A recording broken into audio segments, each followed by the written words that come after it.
बदलापूर घटनेच्या निषेधार्थ कुरुंदवाड शिवसेनेच्या वतीनं निदर्शने। बदलापूर येथे 2 अल्पवयीन मुलींचे लैंगिक शोषण केल्याप्रकरणी नराधमांच्या व राज्य शासनाच्या निषेधार्थ कुरुंदवाड शिवसेनेच्या वतीनं दर्गा चौक येथे निदर्शने करण्यात आली।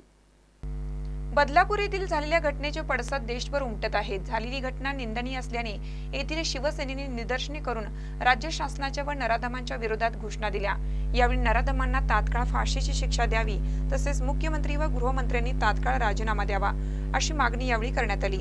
यावेळी शिवसेना उभाटा जिल्हा प्रमुख वैभव उगळे, शहराध्यक्ष बाबासाहेब सावगावे, माजी उपनगराध्यक्ष दयानंद मालवेकर, संजय अनुसे, युवराज घोरपडे, प्रतीक धनवडे, वैशाली जुगळे, साजिदा घोरी, परवीन जमादार, धनश्री मालवेकर यांच्यासह शिवसेना उभाटा गटाचे कार्यकर्ते उपस्थित होते। बदलापूर येथे झालेली घटना त्याचा निषेध नोंदवण्यासाठी आज इथे आम्ही आलोय। आपल्या महिला भगिनी असतील, आमचे शिवसैनिक बांधव असतील, यांनी ज्या व्यथा मांडल्या, खरोखर ही 13-14 तारखेला जी गोष्ट घडली, ज्या लहान चिमुकल्या मुलींच्यावर लैंगिक अत्याचार ज्या नराधमानं केलं, त्या नराधमाला खरं तर तात्काळ अटक होणं गरजेचं होतं।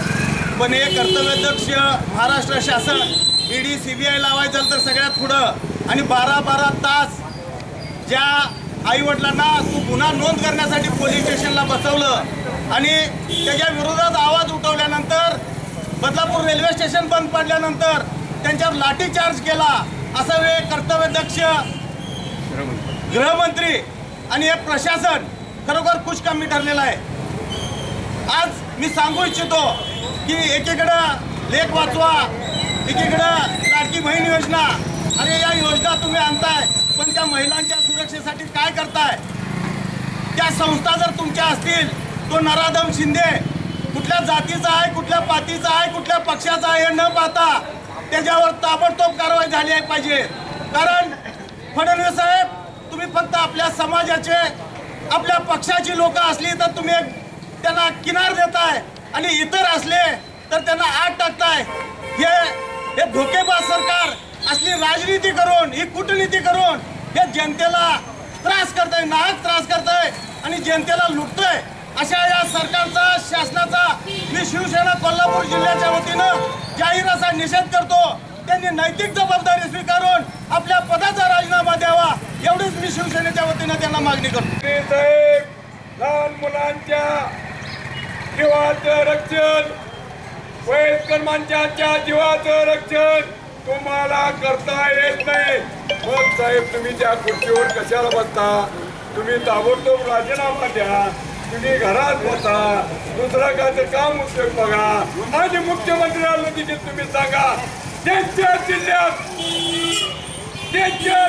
त्यांच्या गावात 2 मुलींच्यावर अत्याचार झाला आहे आणि त्या देखील मुली 4 वर्षे 6 वर्षे आणि त्या हायस्कूल, त्या विद्यालय, त्या चेअरमनला देखील फटफट झाला आणि त्याच्यावर देखील कारवाई करा। शाळेमध्ये, कॉलेजमध्ये ज्या मुलांचं रक्षण होत नाही, ज्या मुलांना संरक्षण मिळत नाही, अशी शाळा काय कामाची? ती शाळा पेटवून दिलेली बरं, ती शाळा नसलेली बरं, असं एक मत आहे। आमच्या सर्वांची एक रास्त मागणी आहे, सरळ अटक करा, सरळ फाशी द्या, कायदा तुमचा। महानकर न्यूजसाठी इजाज खान पठाण, कुरुंदवाड। ताज्या बातम्यांसाठी महानकरेला सबस्क्राइब करा आणि बेल आयकॉनला क्लिक करा।